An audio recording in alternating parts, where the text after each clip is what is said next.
looking down at me from the grand stage of his annual charity gala. "Who wants this useless wife?" he boomed. "Let's start the bidding at $20. Over 300 of our city's wealthiest elites erupted into cruel laughter, pulling out their phones to record my public humiliation. I sat in the front row in silence, my hands shaking in my lap, realizing our 5 years of marriage had been nothing but a lie. But then, a voice rang out from the back of the grand ballroom, cutting through the mockery like ice. $2 million.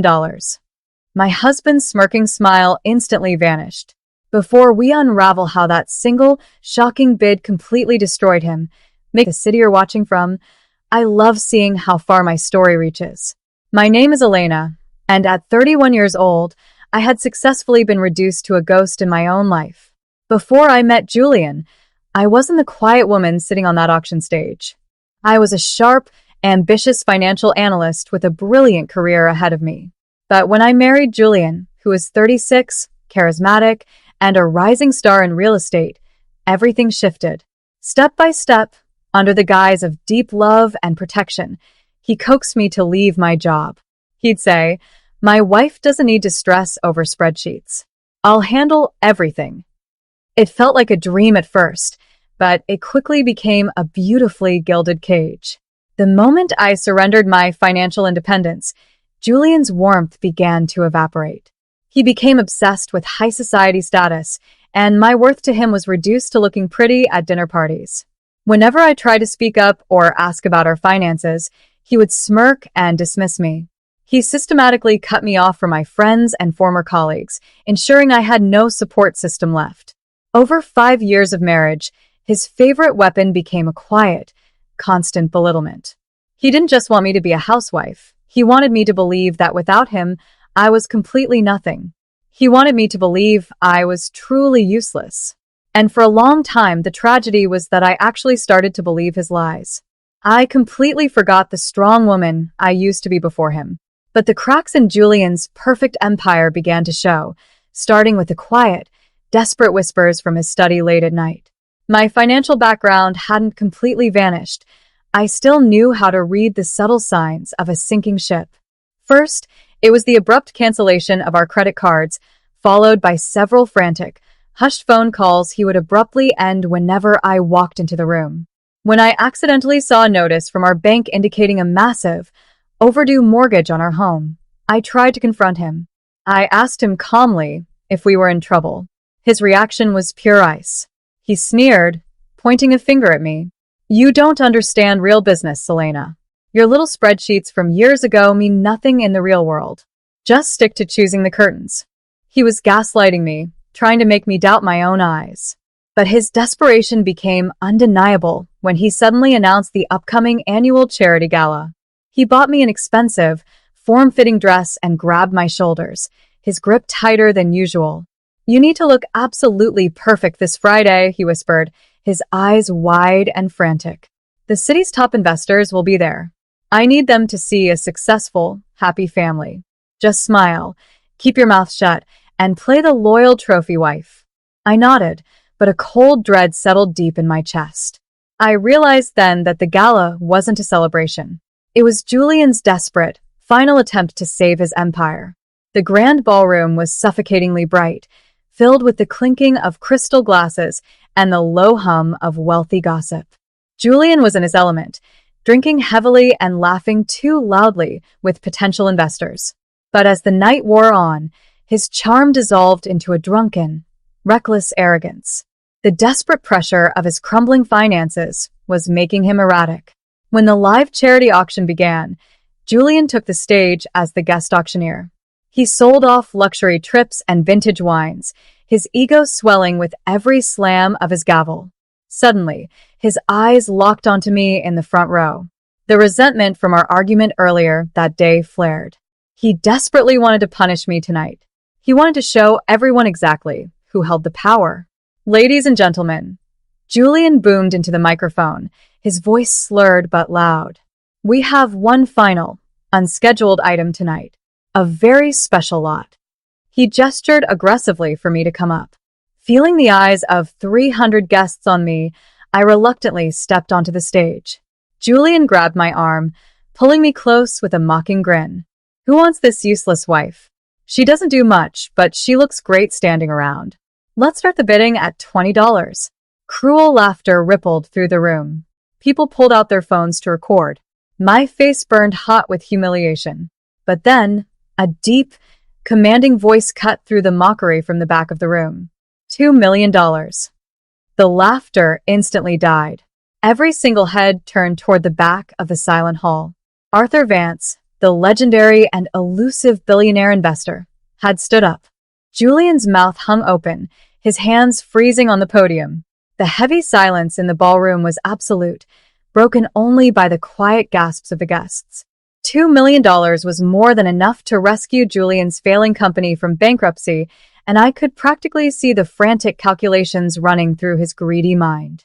The humiliation he had planned for me was instantly forgotten, replaced by sheer, desperate avarice. He cleared his throat, desperately trying to laugh it off as a successful charity stunt, and practically sprinted off the stage to corner Arthur Vance. Mr. Vance, what an incredibly generous joke. Julian stammered, his voice dripping with sycophancy as he reached out to shake Arthur's hand. We are honored by your contribution to the charity. But Arthur didn't look at Julian. His sharp, calculating eyes were fixed entirely on me. It's not a joke, and it's not for the charity, Arthur said, his voice echoing clearly in the quiet space. I am buying out your wife's professional consulting services. But I have one strict condition. The $2 million will be deposited directly into a private trust fund managed solely and exclusively by Elena. Julian blinked, momentarily taken aback, but his desperation quickly overrode his caution. In his mind, I was still the weak, compliant trophy wife he had spent 5 years breaking down. He believed he could easily manipulate or threaten me into transferring the money to his corporate accounts the second we got home. Without a single moment of hesitation, Julian eagerly signed the hastily drafted legal transfer papers right there in the VIP lounge. He had absolutely no idea that in his rush to secure the cash, he had just signed away the last shred of leverage he had over me.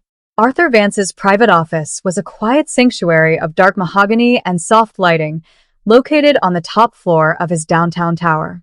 As I sat across from him, my hands were finally still, though my heart pounded with a mixture of confusion and hope. I suppose you're wondering why I stepped in tonight, Elena, Arthur said softly, pouring me a glass of warm tea. I nodded silently. He leaned back, his eyes carrying a gentle warmth. Your late father, Thomas, was my closest business partner and my dearest friend. When he passed away, I promised myself I would keep an eye on you. But Julian did a very thorough job of isolating you, making it nearly impossible for me to reach out without raising his suspicions. Arthur turned on a sleek tablet on his desk and slid it toward me. I knew Julian was using you, but recently my team discovered something far worse. He has been systematically embezzling funds from his own company's investors, hiding the stolen assets in offshore shell accounts. He was planning to declare bankruptcy, leave you with all his personal debts, and flee the country with his hidden fortune.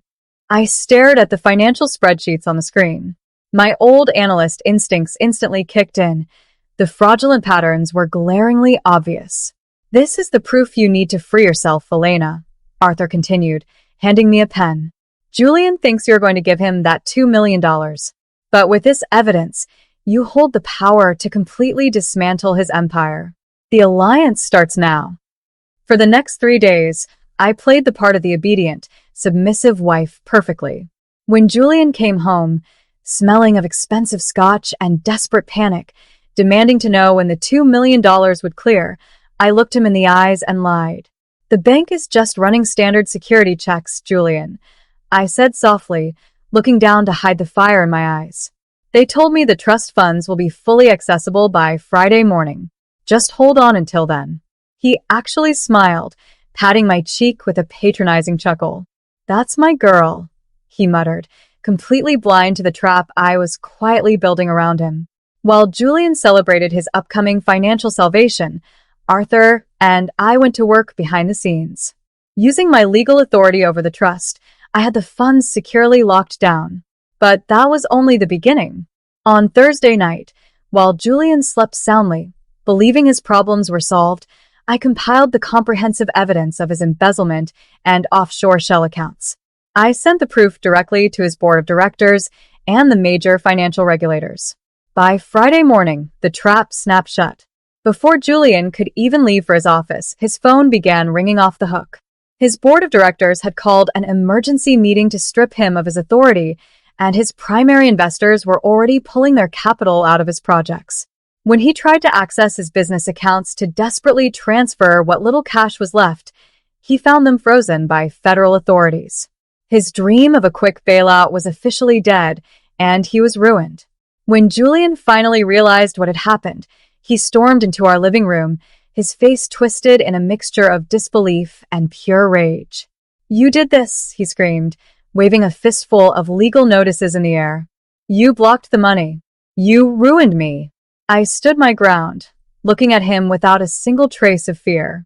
"I didn't ruin you, Julian. Your own greed and lies did. And by the way, here are your divorce papers." The shock on his face was worth every single second of the last 5 years of misery. He had lost his company, his reputation, and his luxurious home, all because of the useless wife he had tried to auction off for $20. Within months, he was facing multiple lawsuits, his high society friends completely vanished, and his name was dragged through the mud. Today, 3 months later, I live in a beautiful, sunlit cottage in Carmel overlooking the ocean. The air is clean, and for the first time in my life, I am completely free. Under Arthur's mentorship, I successfully launched my own financial consulting firm, helping other women regain control of their financial destinies. Now, I want to ask you, who listened to my story, what would you have done if you were in my place? Would you have taken the $2 million and quietly walked away? Or would you have fought back to dismantle his empire? Don't forget to check out the other stories on your screen.